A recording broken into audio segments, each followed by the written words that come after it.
Hey guys, welcome back to the channel. On this episode we're going to review the New Balance 1080 after 100 Ks. So just got back from an 8K run at 5:05 pace, making that 50 Ks for the week and 100 Ks in the New Balance 1080 version 10. So I have been loving this, just keep picking it up every afternoon, putting it on the feet straight away, and it just fits like a sock, heaps of cushioning underneath the whole foot for a longer run. Nice and lightweight, and the outsole is pretty durable as well.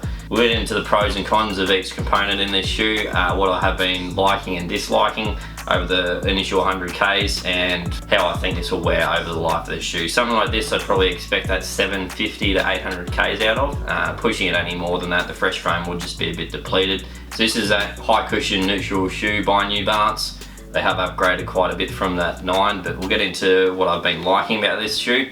So with the outsole, it's nothing fancy here, just your carbon rubber in your heel as well as your forefoot, and just your air-blown rubber in between those two sections. So the carbon rubber's been holding up all right, quite a bit of wear just on that lateral side on the kind of midfoot.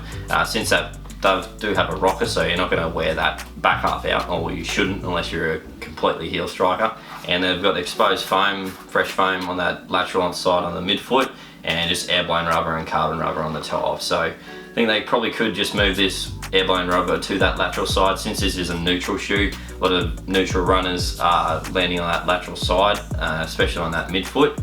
So they should just move that over, since the medial side on that rubber just looks like brand new straight out of the box, whereas it is quite a lot of initial wear on that fresh foam. They could easily take this whole L-bend shape of rubber out and just put it on that lateral side, build that up a bit more. That would probably make the shoe a bit lighter, and there's just no actual wear on that L-bend piece there. So take that out and just put it on that lateral side. So with that Fresh Foam X, this is a great cushioning system. So I think the longest run I've done in this is 18 Ks. I think I kind of averaged out of that 4:55 pace, and it just felt great for the whole 18 Ks. Didn't feel like I was getting a hot spot underneath the forefoot. It is quite a stable neutral shoe, so if you are that bit more of an inefficient runner, this will still work alright. But yeah, fresh foam, massive like. Love that rocker sole as well. Even running on that 8mm drop, it is quite a high drop for a rocker sole, but the cushioning underneath the foot is just very nice. Did kind of soften up around that 20 Ks. It was a bit firm for that initial 20, but from that 20 to about 100 Ks now, it is very pleasurable to run in. Can't say much more about that fresh foam apart from it being a great cushioning system. Moving on to the upper, so I didn't really know how this would wear into the first 100 Ks, if it would get too sloppy with the initial cushioning compressing, and how that heel would go, but this is actually holding up very good.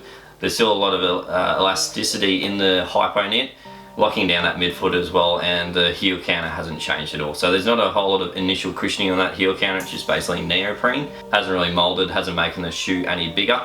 It has held up quite well. Good lockdown over that midfoot with a lot of threading there, as well as a booty fit. The upper's kind of a weird fit on the foot. You got a lot of kind of lockdown around that mid area. Heel counter that you kind of know is there and it locks in the heel well, but doesn't irritate you at all.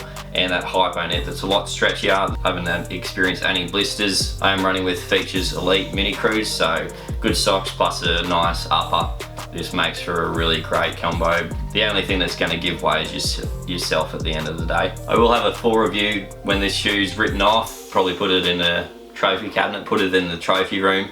This is going straight to the pool room. That first 100 Ks, I've been loving this shoe. Haven't ran in New Balance much before, not before I had a Beacon, that's my last. I'll just keep picking up on those afternoon runs. I did do a sub 20 park run in it yesterday. Actually worked really well for that as well, even though it's not really a heavy shoe. It's coming in at 280 grams. Easily consistent. I think I was running 358. I think it was averaged out to be, but yeah, really consistent, heaps of cushioning, and it's a great all-round shoe. If you want to keep updated with what the Beyond the Feet community is doing, go over and join our Strava club. There's about 20 odd members there now.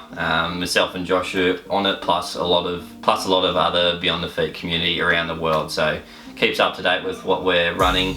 There is a race to 2020 as well, so there will be a few prizes come end of year, or whoever reaches it first. There's quite a lot of Ks already in the bank, but if you enjoyed this, give us a like. If you want to keep updated, hit that subscribe button, turn on the bell and all that nonsense, and we'll see you in another video.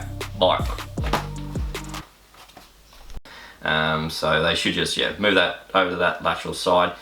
They could even just take this whole They could easily take this whole L bend. What are you trying to say?